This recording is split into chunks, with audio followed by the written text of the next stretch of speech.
حرب على إيلون ماسك وسيارات تسلا في أمريكا.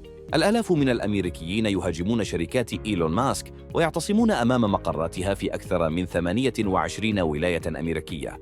متظاهرون يهاجمون سيارات تسلا بزجاجات المولوتوف، وآخرون يرسمون شعارات نازية عليها.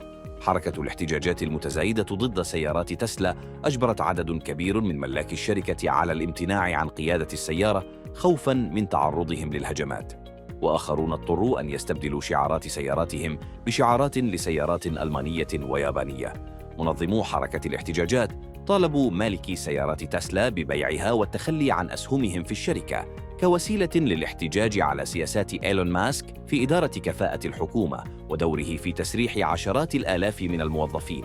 هذه الاحتجاجات أثارت غضب ترامب الذي اتهم المتظاهرين بأنهم إرهابيون، لكنها في الوقت ذاته تسببت بانهيار سهم الشركة الذي خسر 580 مليار دولار من قيمته في أقل من 3 أشهر. فهل يتراجع ماسك قبل أن يدمر إمبراطوريته